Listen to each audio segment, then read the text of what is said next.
तो आइए आज हम रचनानुवाद कौमुदी का अभ्यास 11 का जो संस्कृत बनाव वाला अभ्यास था उसको देखते हैं। उसमें क्या कुछ कपिल देव जी ने बताया है उसको देखते हैं।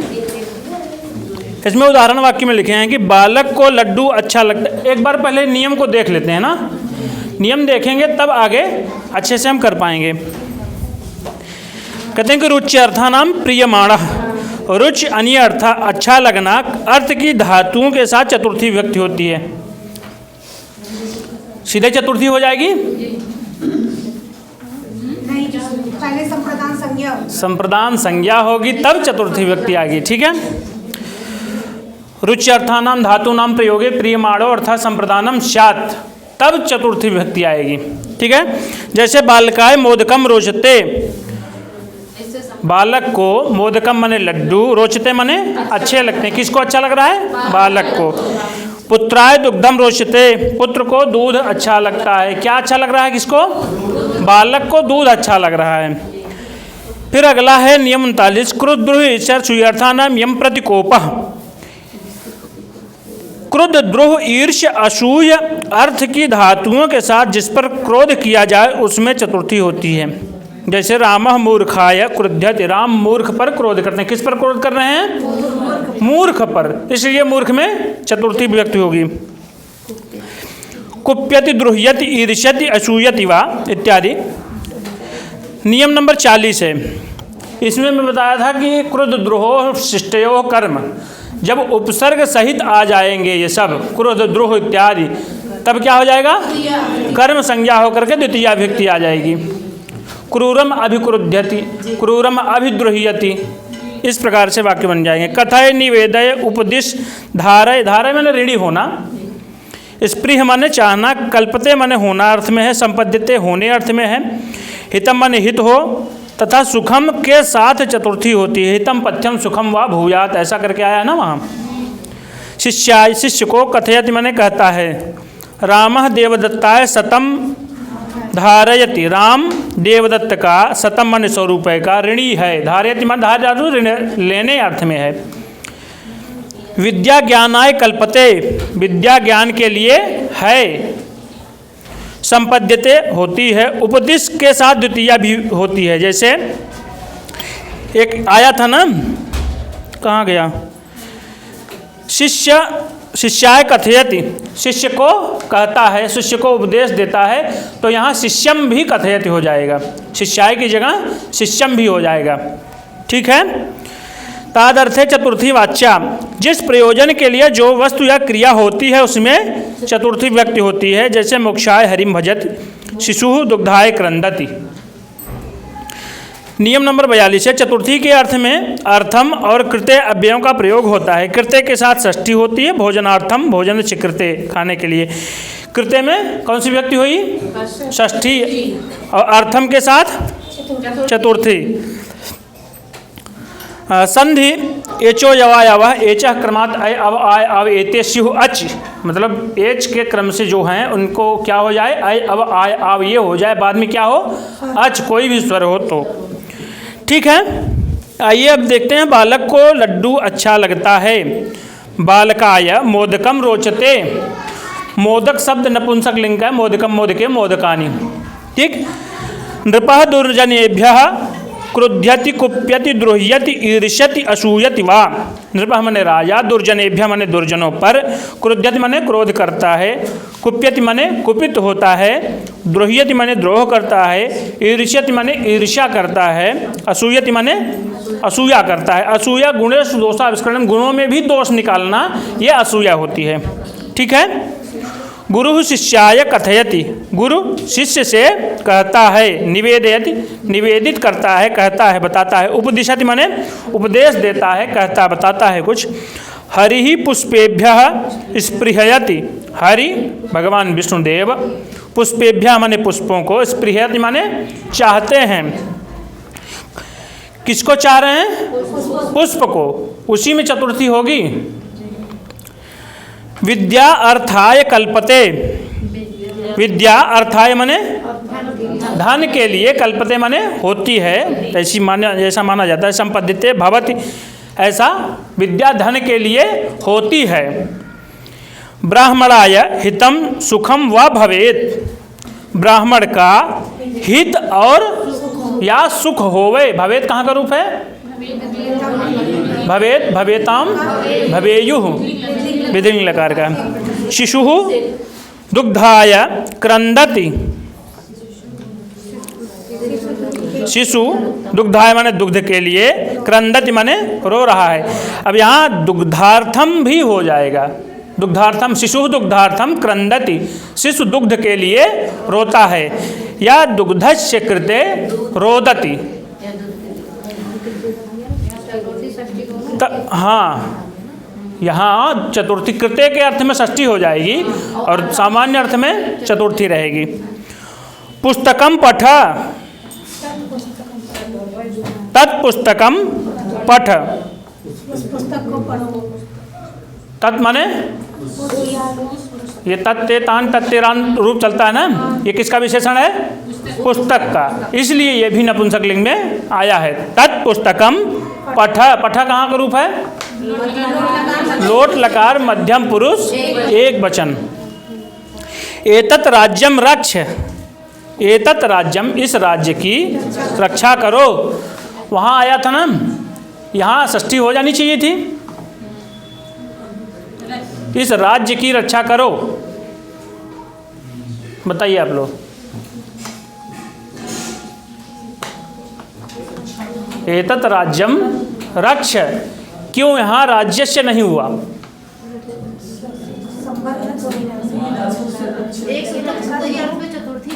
हाँ, तो यहाँ चतुर्थी कहाँ हुई है? यहाँ कर्तुरीप्सित तमम कर्म है, इसके कारण राज्य में द्वितीया हुई है। ठीक, रक्षा करना उसको सबसे ज़्यादा अभिप्रेत है, अभिप्सित है।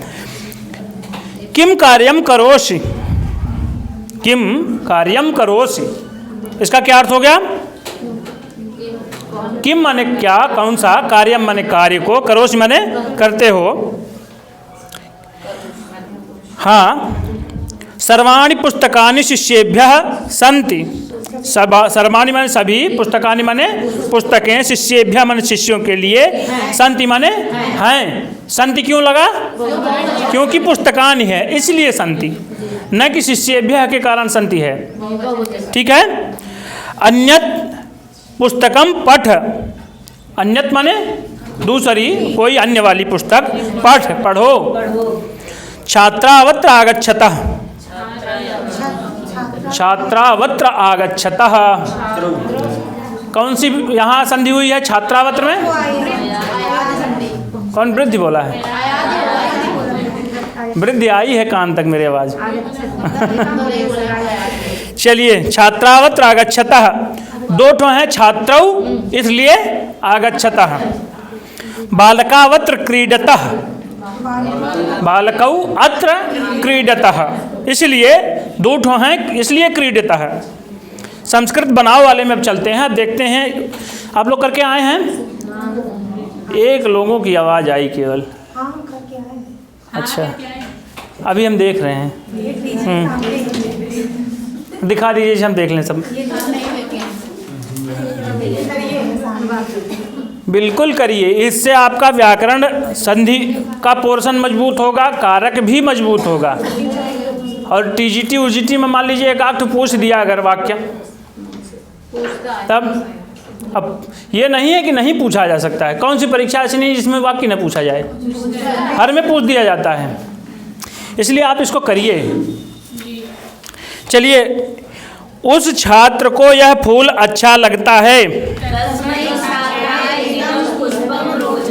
तस्मै छात्राय इदं पुष्पम रोचते, इस बालक को यह पुस्तक अच्छी लगती है। अस्मै बालकाय इदं पुस्तकम रोचते, गुरु शिष्य पर क्रोध करता है, गुरु शिष्याय क्रुध्यति। ठीक है। यह दुर्जन उस सज्जन से द्रोह करता है, अयम दुर्जनः तस्मै सज्जनाय दुर्ह्यत। एक कारिका आती है, इदमस्तु सन्निकृष्टे, इसको लिख लीजिए, इदमस्तु सन्निकृष्टे विप्रकृष्टे चैतदो रूपम।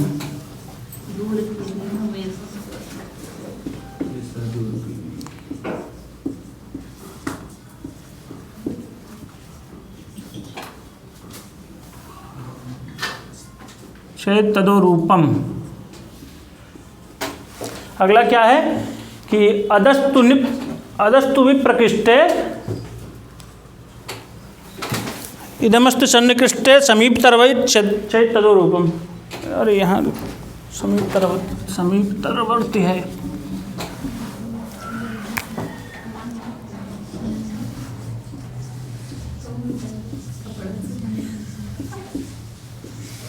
समीपतरवर्ती चैतदो रूपम विप्रकृष्टे अदस्तु।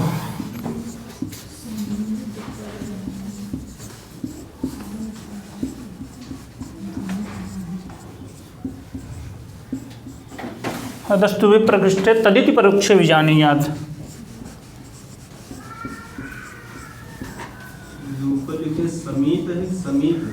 समीप है, समीपतरवर्ती।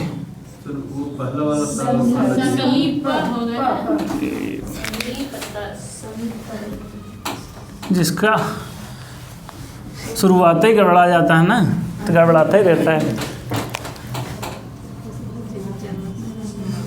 समीपतरवर्ती तदिति परोक्षे विजानीयात्।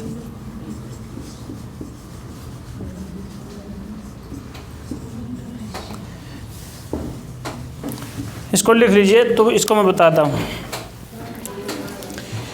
कहते हैं कि इदम अस्तु सन्निकृष्टे, पहले लिख देते हैं इदम,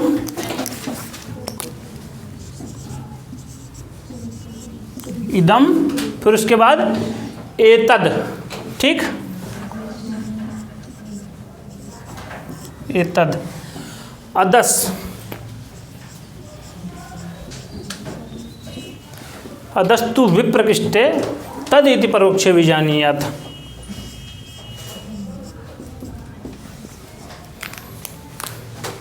अदस तद इदम एतद। इसमें देखिए लिखा है कि इदमस्तु सन्निकृष्टे। इदम का प्रयोग सन्निकृष्ट माने पास के लिए, और समीपतरवर्ती चैतदो रूपम, इससे सन्निकृष्ट माने पास में है, बगल में है, और समीपतरवर्ती चैतदो रूपम, उससे भी नज़दीक अगर है तो क्या रूप लगाएंगे? एतद का रूप चलेगा, उसमें एतद लगेगा। और अदस्तु विप्रकृष्टे, अदस शब्द का प्रयोग विप्रकृष्ट माने दूर, जो बहुत दूर हो, उसके लिए। तदिति परोक्षे विजानीयात्, तद का प्रयोग जो दिखाई ही न दे, बहुत दूर हो। जैसे मान लीजिए यहाँ से हम घर कह रहे हैं कि वहाँ है, तो घर को हम यहाँ से देख नहीं पा रहे हैं, इसलिए यहाँ से बहुत दूर है। इदम, इदम का कैसे रूप चल गया? इसको आप जान रहे हैं। पुल्लिंग में कैसे चलेगा? अयम, इमौ, इमे। और स्त्रीलिंग में इयम, इमे, इमा। और नपुंसकलिंग में इदम, इमे, इमान। और वैसे एतद का बताइए, एसह, एतौ, एते। और स्त्रीलिंग में एसा, एते, एताः। और नपुंसकलिंग में एतद, एते, एतानि। अदस का असौ, अमु, अमी। पुल्लिंग अमी, ख्याल रखिएगा, अमी खूब ख्याल रखिए। और स्त्रीलिंग में कैसे चलेगा? असौ, अमु, अमूह। और नपुंसकलिंग में अदह, अमु, अमून। और तद का सह, तौ, ते, सा, ते, ताह। नपुंसकलिंग तद, ते, तान। इतने सर्वनाम को आप लोग एकदम खूब दिमाग में बैठा लीजिए, किसके लिए कहाँ कहाँ प्रयुक्त होता है। इसके 3 तो चलेंगे, पुल्लिंग, स्त्रीलिंग, नपुंसकलिंग। इसके भी 3, फिर इसके भी 3, ठीक है, इसको आप लोग लिख लीजिएगा, डायग्राम ऐसे बना करके लिख लीजिएगा। फिर समझ ले, इदम, इसका प्रयोग सन्निकृष्टे यानी जो नज़दीक में है इसके लिए, और समीप तरवर्ती यानी एकदम बगल में, एकदम सीधा जस्ट बगल में बैठा है जिसको हम हाथ से छू सकें, ऐसे के लिए क्या होगा, एतद का रूप लगेगा। अदस्तु विप्रकृष्टे यानी जो कुछ दूर है, जिसको मतलब हाथ के इशारों के द्वारा ही बुलाया जा सकता है, उसके लिए क्या लगेगा, अदस का रूप उसमें लगेगा। और तद इति परोक्षे बीजानीयात, तद इसका कहाँ लगेगा, परोक्ष में, परोक्ष माने जिसको न देख सके। ठीक, इदम का क्या अर्थ होता है, यह, एतद का यह, इसका अदस का वह, इसका, यानी ये दोनों नज़दीक के मामले हैं और ये दोनों दूर के मामले हैं। क्लियर है, बहुत इम्पॉर्टेंट है। इन इतने में से परीक्षा में जरूर, सीटेट टेट में तो 1 2 3 रह जाता है कभी कभी, लेकिन सीटेट टेट हम लोग नहीं दे रहे हैं, फिर भी इसका प्रयोग जगह जगह आता ही रहता है, तब वहाँ समस्या उठती है। अब ये कह के मत छोड़िए कि हम टेट और सीटेट नहीं दे रहे हैं, ये हमारे पूरे, मैं ये नहीं कह रहा हूँ कि इसी के लिए इम्पॉर्टेंट, हर एक भाई हम इसी के सहारे तो अपने जो धातु और क्रिया रूपों के सहारे जो वाक्य बनते हैं उनके अर्थ को निकालते हैं ना, तो इसलिए इसके रूप को आप एकदम दिमाग में बैठा लीजिए। चलिए आगे चलते हैं। वह मूर्ख इस विद्वान से ईर्ष्या करता है,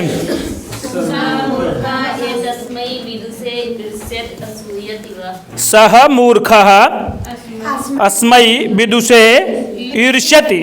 अगर मान लीजिए विद्वानों होता, एक से अधिक विद्वान होते तब, एतेभ्यः विदुषेभ्यः क्या करता है, ईर्ष्यति असूयति इत्यादि वा। अगला है, वह गुरु इन बालकों को उपदेश देता है, सह गुरु एतेभ्यः बालकेभ्यः उपदिशति। वहाँ बताए थे उपदिश के साथ द्वितीया भी होती है, तो क्या हो जाएगा, सह गुरु एतान बालकान उपदिशति। ठीक है, क्लियर है, एभ्या नहीं होगा, एभ्या जब चतुर्थी का प्रयोग करेंगे तब एभ्य का होगा प्रयोग, लेकिन कहें कि उपदिश के साथ द्वितीया भी होती है। नियम नंबर 40 के नीचे की लास्ट वाली लाइन में देखिए, उपदिश के साथ द्वितीया भी होती है। क्लियर है, आगे चलें। राजा ने सेनापति से कहा, नृपः सेनापतये अकथयत। पति समास एवं हम लोगों ने पढ़े था ना, तो कैसे रूप चलेगा, चतुर्थी में भूपतये चलेगा, और पति का चलेगा तो क्या होगा, पत्ये। ठीक है, आगे चलते हैं। इसका हो गया नृपः सेनापतये अकथयत।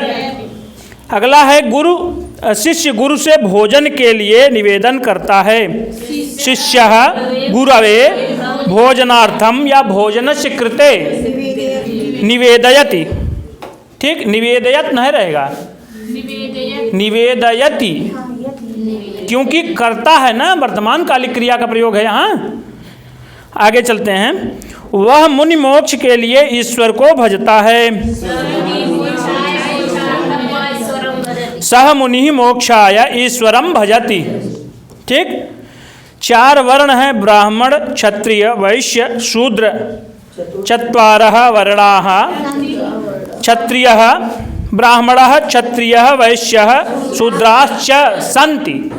अब यहाँ सन्ति क्रियापद लगाएंगे, पहले भी लगा सकते हैं, लेकिन वो थोड़ा सा मतलब वाक्य सही नहीं, बोलने में सही लगे, 4 वर्णाः सन्ति। अब इसके बाद आप कहेंगे तो थोड़ा सा वो लगता है ना, तो 4 वर्णाः, 4 वर्ण हैं, कौन कौन से, ब्राह्मणाः क्षत्रियाः वैश्याः, च लास्ट में लगाएंगे। वह गुरु इन शिष्यों को विद्या देता है, सह गुरुः एभ्यः कि एतेभ्यः? दोनों बन जाएगा, चतुर्थी दोनों बन जाएगा। एतेभ्यः होगा कि एभ्यः? एभ्यः भी कर सकते हैं, एतेभ्यः तो एकदम नजदीक। दोनों चल जाएगा, क्योंकि भाई बगल का मामला है, वहाँ तो हो सकता है दूर हो। ये तो जो वाक्य कह रहा है वही जान सकता है एकदम पास में है कि दूर में है।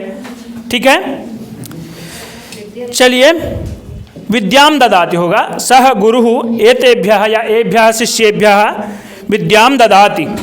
ठीक है, विद्याम कहाँ का रूप है? द्वितीया विभक्ति का है। ठीक है, फिर क्या कहते हैं कि राम इन फलों को चाहता है। रामः एतेभ्यः फलेभ्यः स्पृहयति। सारे पापों को छोड़ो। सर्वाणि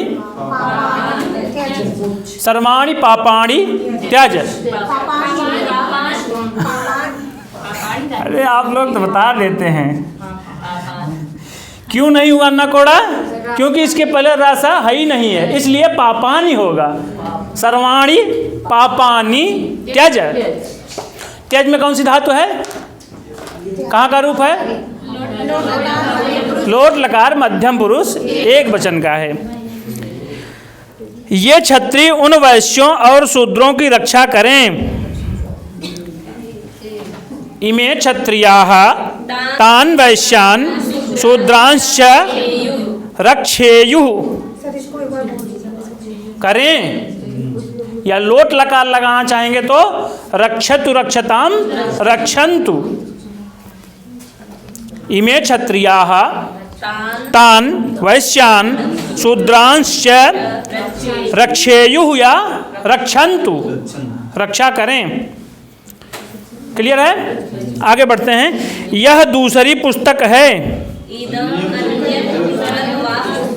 इदम अन्यम इतरम पुस्तकम वा अस्ति। वह मनुष्य कृष्ण का 100 रुपये का ऋणी है। सह मनुष्य कृष्णाय शतम धारयति।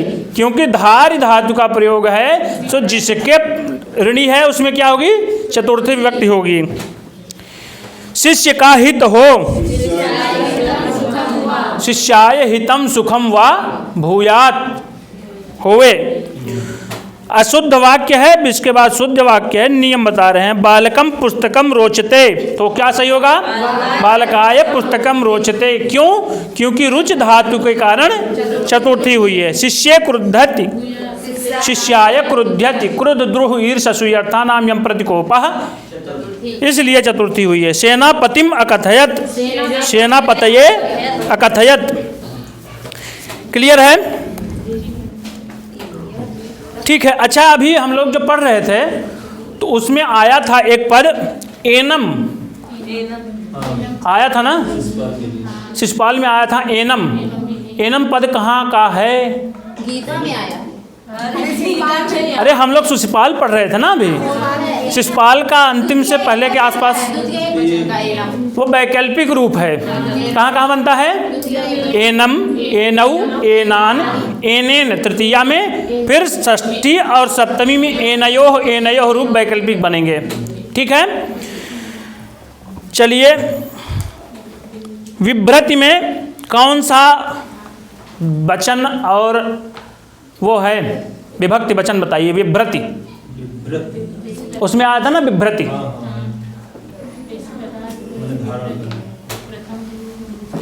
विभ्रति विभ्रता,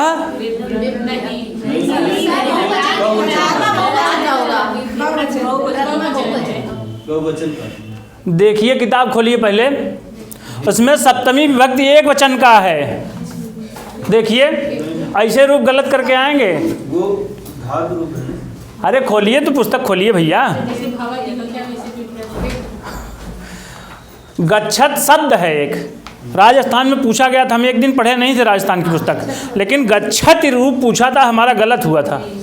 हम आके एक मित्र थे, हम कहे गच्छत यार, गच्छति गच्छता गच्छन्ति रूप चलता है उसमें प्रथमा, हम कहे प्रथमा ही गलत है। गच्छत तो गच्छता चलता है। वो सत्र प्रत्यय या ऐसे लिख करके गच्छन गच्छन्ता गच्छन्ता गच्छति ये रूप बनेगा। सप्तमी विभक्ति एक वचन का है, इसलिए ये शब्द बहुत उठा के पूछ देगा तो गलती मार के आएंगे, उसमें लिखा भी रहेगा, वो पूरा वाक्य दे देगा तो यहाँ उसका पूछ देगा कि धातु रूप है या शब्द रूप, ऐसे बना करके दे देगा वाक्य। आप लोग इसको खूब ध्यान में बैठाइएगा, जो टेस्ट होगा शिशुपाल बधम का एकदम, अरे लास्ट वाले से एक दो पहले जो आज हम पढ़े हैं उनमें देखिए, लास्ट वाले में ना बिभ्रत माने धारण करते हुए, सती, सती सप्तमी अर्थ में आता है। आया ना, मिला? किताब दीजिए थोड़ा सा हम। हाँ सर आया।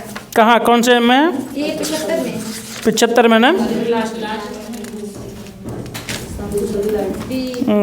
बताते हैं। बिभ्रति, श्रियम बिभ्रति, श्रियम माने शोभा को, बिभ्रति माने धारण करते हुए, सातत्यता का अर्थ भान हो रहा है, धारण करते हुए ऐसा। फिर क्या हुआ आगे आप लोग जान ही रहे हैं, ठीक है। इसलिए कौन सा सप्तमी विभक्ति एक वचन का है, न कि लट लकार प्रथम पुरुष एक वचन मार दीजिएगा। फिर नभा, नभम प्रति, ऐसे कुछ आया था ना, क्या था वो, दीजिए थोड़ा सा। व्याहृत्य नभम उत्पतिते, व्याहृत माने कह करके नभम उत्पतिते। नभा शब्द कहाँ का है रूप? नभा का रूप कैसे चलेगा? नभा, नभौ नभा, नभा नभसी, नभांस। षष्ठी का होगा, लगाइए खूब दिमाग, आप लोग कहाँ का है। ये द्वितीया विभक्ति एक वचन का है। क्यों? उत्पतिते, यहाँ क्रिया गति हो रही है, उड़ के जा रहे हैं, इसलिए नभम उत्पतिते। क्लियर है? देखिए जैसे वहाँ आया था कि वनम एति जानकी, वन को, एति माने आती है, आ रही है, जानकी, वनम एति जानकी, वह जानकी वन को आ रही है। तो यहाँ वनम में द्वितीया है, किस लिए? इड गतौ धातु है इसलिए, गत्यर्थक धातु है इसलिए। यहाँ भी वही है कि व्याहृत माने कह करके नभम उत्पतिते, नभम माने नभ की ओर, आकाश मंडल को चले जाने पर, इसलिए उत्पतिते, यहाँ उड़ने, उड़ करके तो यहाँ से वहाँ जा रहे हैं, चाहे डोल के गए हो चाहे उड़ के गए हो, यहाँ गति तो दिख रही है ना, इसलिए नभम में द्वितीया व्यक्ति हुई है। व्याहृत में कौन सा प्रत्यय है? वि उपसर्ग पूर्वक, आंग उपसर्ग पूर्वक, हृ धातु से ल्यप प्रत्यय। क्यों हुआ? क्योंकि उपसर्ग के कारण है। अच्छा, षोडश महाजनपद आया था ना, चैद्य, चैद्य का राजा था कौन? शिशुपाल। षोडश महाजनपद बता सकते हैं आप लोग? काशी, कौशल, अंग, मगध, वज्र, मल्ल, चेद, वत्स, कुरु, पांचाल, मत्स्य, सूरसेन, अस्मक, अवंत, गांधार, कंबोज, ये षोडश महाजनपद थे। ठीक है, चलिए ठीक है, आज का यहीं विराम, फिर आगे देखते हैं हम। 4-4 का आप बना करके तारतम्य याद करेंगे तो याद हो जाएगी। जैसे काशी, कौशल, अंग, मगध,